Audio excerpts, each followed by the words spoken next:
à tous. Déjà, merci aux organisateurs de me permettre de faire cet exposé aujourd'hui.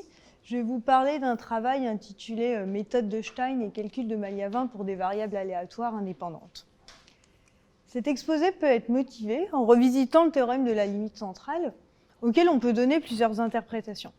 D'une part, on y retrouve le résultat de la loi force des grands nombres, donc à savoir la convergence presque sûre de la moyenne empirique d'une suite de variables aléatoires indépendantes et de même loi vers la moyenne théorique, et ceci à une vitesse de 1 sur racine de n. Et d'autre part, celui de la convergence en loi d'une certaine fonctionnelle de variables aléatoires indépendantes vers une gaussienne centrée. Et c'est ce second point de vue qui va nous intéresser aujourd'hui, dans la mesure où on va tenter de répondre au cours de cet exposé à la question suivante. Est-ce qu'on peut donner un critère d'approximation normale pour des variables aléatoires indépendantes, c'est-à-dire estimer la proximité entre les lois de ces variables aléatoires et la loi normale centrée réduite, donc dans un sens à définir. Donc pour mesurer la proximité entre deux mesures définies sur un même espace polonais F, on va considérer une distance, qui est une déclinaison de la distance de Kotorowicz-Rubinstein, appelée distance de Wasserstein, qu'on peut exprimer en termes, qui s'exprime en termes d'une métrique, en termes d'intégrale de probabilité, et relativement à une classe de fonctions test, donc la classe des fonctions de classe C1, et dont la borne de Lipschitz est inférieure ou égale à 1. Pour estimer ce type de distance, dans le sens dans lequel il vient d'être défini, une méthode particulièrement appropriée est la méthode de Stein, qui regroupe un certain nombre de techniques avec deux grandes idées principales. Tout d'abord, convertir ce qui s'apparente à un problème initial difficile d'approximation d'une mesure P par une mesure Q. Puis, en fait, développer une méthode de résolution du problème ainsi converti. La reformulation du problème se déploie en trois grandes étapes. Tout d'abord, il faut caractériser la mesure cible P par une équation algébrique et déterminer un opérateur L vérifiant que l'intégrale de L de G par rapport à la mesure initiale Q est nulle pour tous les G appartenant à T, si et seulement si les Q et P sont égales. L défini ainsi est l'opérateur de Stein associé à P. Puis pour chaque G appartenant à T, résoudre l'équation de Stein associée, c'est-à-dire déterminer de l'existence et de la classe d'appartenance de fonctions phi de G, solution de l'équation 1. La classe d'appartenance décrite par les fonctions solution phi de G, donc notée grand F, est la classe de Stein.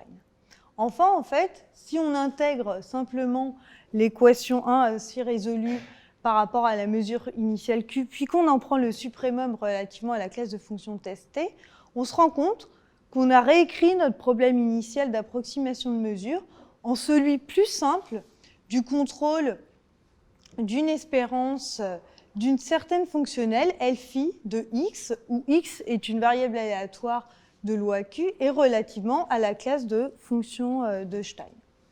Alors maintenant, comment manipuler cette nouvelle expression? L'idée est la suivante. L de phi, c'est un opérateur linéaire. Le réécrire comme somme, L1 phi plus L de phi, et puis transformer L1 phi de x en moins L de phi de x plus un reste. Et en fait, c'est le reste qui va donner la distance entre les mesures P et Q. Et puis, si on aborde un problème de convergence de mesures, de permettre d'en estimer la vitesse. Alors, de nombreuses méthodes ont été développées pour indiquer comment effectuer cette transformation. La méthode des paires échangeables, c'est la méthode historique, en fait. C'est celle qui a permis notamment d'établir la vitesse du théorème de la limite centrale lui-même. Les méthodes type size bias, zero bias, qui sont finalement des méthodes de points fixes. Et puis, la méthode d'intégration par partie au sens de Maillavin. Et bon, étant donné le titre que j'ai donné à cet exposé, c'est effectivement sur celle-ci qu'on va porter notre attention. Alors, pourquoi cette méthode? Je vais en expliquer la motivation juste après, mais avant cela, quelques mots sur le sens que revêt le calcul de Maillavin. Alors, le calcul de Maillavin, c'est du calcul différentiel, ou calcul des variations stochastiques, en dimension infinie, et qui a été initialement élaboré sur l'espace de Wiener. Donc, en dimension finie, finalement, on peut voir le calcul différentiel, il traduit la dépendance la fonction, sa dépendance par rapport aux coordonnées des vecteurs sur lesquels les fonctions s'appliquent. Donc pour présenter la terminologie liée au calcul de Malyavin, si on poursuit cette analogie avec le calcul différentiel sur les espaces euclidiens classiques, il semblerait que le rôle des vecteurs soit joué dans ce cas-là par les trajectoires du mouvement brownien, celui des fonctions par des variables aléatoires s'écrivant comme fonctionnelles de ces trajectoires, et le gradient par la dérivée de Malyavin, donc un opérateur D. Donc ça, c'est sur l'espace de Wiener. Le calcul de Malyavin a été ensuite développé pour d'autres grandes familles de processus, comme les processus gaussiens ou les processus de Poisson. Alors pourquoi on a choisi d'étudier, pour établir ce critère d'approximation normale, pourquoi on a choisi la méthode de Stein combinée à du calcul de Malyavin? Parce que justement, en fait, il y a un critère d'approximation normale qui a déjà été établi pour les deux grandes familles de processus pour lesquels les théories afférentes au calcul de Malyavin sont les plus abouties, c'est-à-dire les processus gaussiens et le processus de Poisson. Donc je vais énoncer que l'un des deux résultats, qui est le plus ancien, il date de 2016, sur l'espace gaussien. On considère H un opérateur, H un espace de Hilbert réel, s'écrivant comme L2 d'un espace mesuré, où mu est une mesure supposée non atomique. Alors il existe X, un processus isonormal gaussien, qui va définir en fait notre champ gaussien de mesure qutile. Alors l'idée c'est comment dériver finalement, comment définir un opérateur D agissant sur des fonctionnels de ce champ gaussien. Pour ce faire, on va considérer déjà l'espace des variables aléatoires cylindriques s'écrivant comme fonction d'un nombre fini de variables x chasse k. Et pour celle-ci, en fait, on va définir D de F comme l'élément de H qu'on peut interpréter dans un sens plus faible, finalement, comme une dérivée directionnelle par rapport à des éléments de H. Par fermeture de la classe S relativement à une certaine norme, en fait, on va pouvoir ensuite étendre le domaine de D à D1 de gras. Les deux autres opérateurs de Malyavin qui rentrent en jeu ici sont delta, l'adjoint de D, et L moins delta D, qui dans le cas gaussien, en fait, a une expression qui fait penser au Laplacien, et donc c'est le terme qu'on lui donne. Alors, dans ce contexte-là, Yvan Nourdin et Giovanni Peccati ont établi en 2007 une borne tout à fait générale de type Berry-Essen permettant de contrôler la distance de Wasserstein entre la loi de F, donc qui agit sur le champ gaussien, et la loi normale centrée réduite, et avec assez peu d'hypothèses, puisqu'il suffit, on demande juste à F d'appartenir au domaine d'application de D et d'être centré. Et vous voyez, en fait, cette borne fait apparaître des opérateurs de Malyavin, puisqu'on y retrouve la dérivée, et puis D de L-1, L-1 étant l'inverse de l'opérateur L. Bon, l'idée, c'est de regarder quand même la preuve pour voir quel en est l'essence et qu'il faudrait réunir comme ingrédient pour pouvoir établir un critère d'approximation normale dans un autre cadre. Alors, si vous vous souvenez, en fait, au début de ce que j'ai présenté, la reformulation du problème de Stein revient à contrôler l'espérance de L de phi de x. Alors là, x, c'est notre f, avec phi appartenant à la classe de fonction Stein, et puis L étant l'opérateur de Stein qui caractérise la loi cible. Donc, dans le cas d'une convergence vers une loi normale, donc L de phi de x s'écrit comme x phi de x moins phi prime de x. Et puis la classe de Stein associée est celle des fonctions de classe C2 de dérivées première et seconde, respectivement bornées par 1 et 2. Ensuite, la deuxième astuce, c'était finalement d'écrire espérance de L un phi de f et puis de se débrouiller pour faire apparaître moins L de phi de f plus un reste. Donc, si on remplace, il faut contrôler l'espérance de f phi de f. L'idée, c'est de décrire f comme L rond L-1 de f, puis en remplaçant l'expression de L donc par moins delta D, faire apparaître une nouvelle expression. Et là, voilà, on va utiliser en fait une identité qui est qui est la pierre angulaire du calcul de Malyavin, qui s'appelle la formule d'intégration par partie, et qui a une spécificité dans le calcul de Malyavin, en fait, d'inclure l'adjoint. C'est une formule d'intégration par partie au sens intégral, mais elle inclut l'adjoint de D, delta. Avec cette nouvelle expression, on utilise une autre identité qui, elle, est spécifique au calcul de Malyavin sur l'espace gaussien, qui est la chain rule.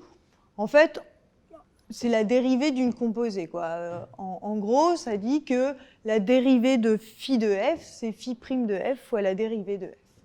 Et puis après, on a quasiment terminé. Il suffit plus de faire apparaître moins L de phi de f, plus ce reste. Et ce reste, qui est facilement contrôlable grâce à une inégalité de Cauchy-Schwarz, permet d'établir le résultat trouvé par Ivan Nourdin et Giovanni Peccati. Donc qu'est-ce que finalement, si on regarde, qu'est-ce qu'il faut réunir comme ingrédient pour pouvoir établir cette preuve? Déjà, il faut avoir une caractérisation de la loi cible faisant en termes d'opérateurs différentiels du premier ordre, ce qu'on a déjà. Ensuite, il faut qu'il y ait existence d'un opérateur de Malyavin D agissant sur les fonctionnels du processus initial de carré intégral. Et enfin, il faut pouvoir établir une intégration par partie qui inclut l'adjoint de D. Bon. Pour en revenir à la question qui était posée au début de cet exposé, est-ce qu'on peut trouver une déclinaison de ce critère de Stein-Malyavin, mais non pas sur un espace gaussien, mais dans un contexte discret, c'est-à-dire sur un espace, sur un produit dénombrable d'espaces de probabilité, et comme le suggère la preuve précédemment montrée, comment construire dans ce contexte-là un calcul de Malyavin? Alors, il nous faut déjà déterminer un gradient.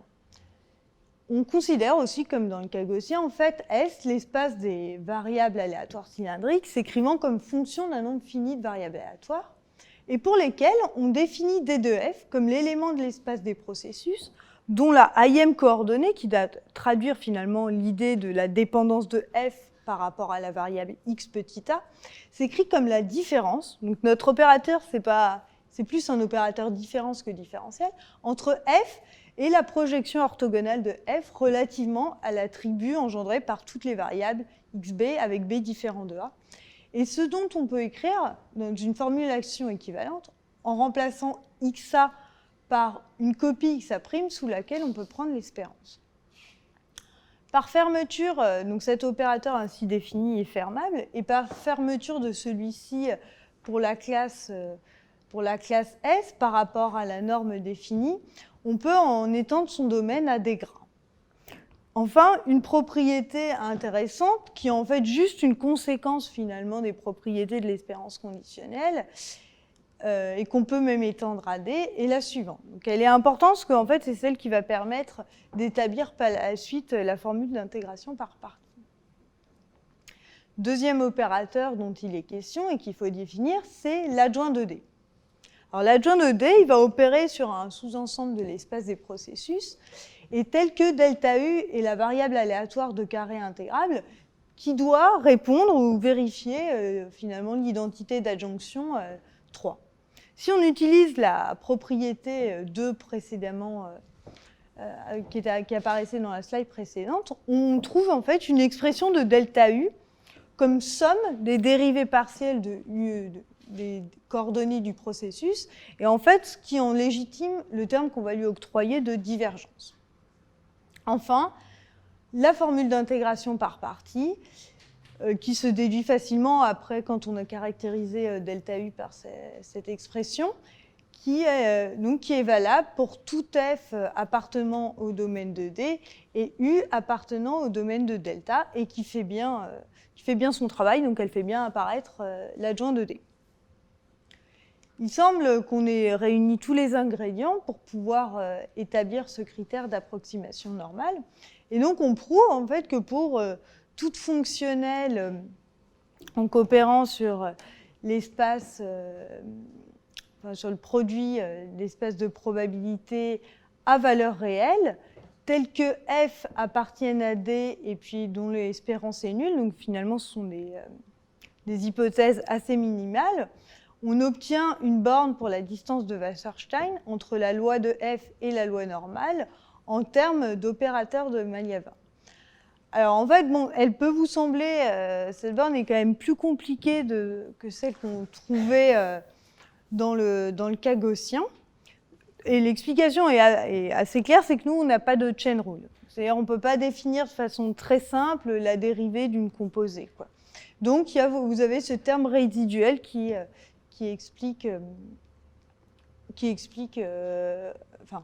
lié à cette absence de chain rule.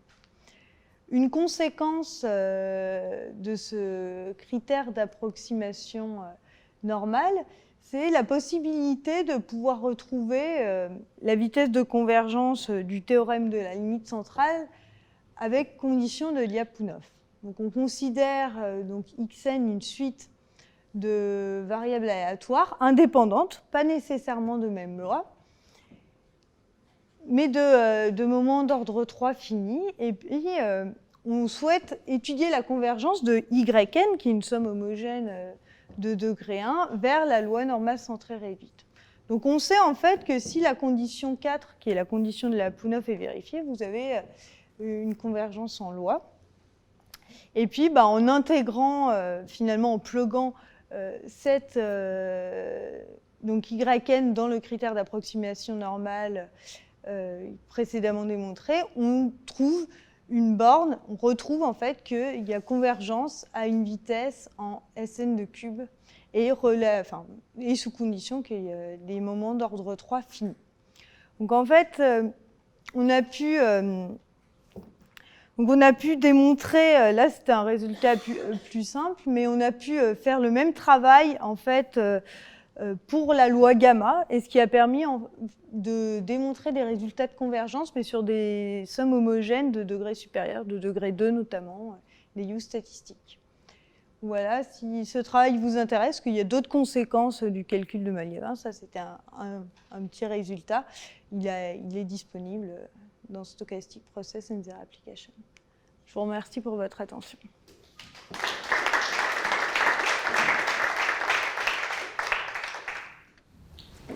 Merci. Hélène, cet exposé, est-ce qu'il y a des questions?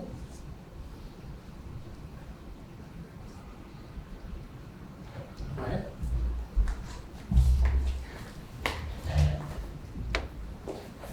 Est-ce qu'il y aurait un autre exemple d'application qui serait explicable du théorème principal? Là, tu viens d'en expliquer un, mais est-ce qu'il y en a un autre qui serait compréhensible ou c'est un peu technique? Alors, en fait, sur ce critère d'approximation normale, on n'a pas... il n'est pas hyper intéressant en tant que tel. Disons que ce qui est plus difficile, c'est d'aborder des théorèmes de convergence pour des sommes homogènes, des U-stat de degrés supérieurs. Donc, mais là, il faut du coup revisiter le truc et puis faire faire un critère d'approximation au gamma, quoi. Mais pour le théorème, finalement, celui-ci permet surtout de calculer des résultats de convergence pour des TCL, donc plutôt de les retrouver, mais pas d'établir de nouveaux résultats.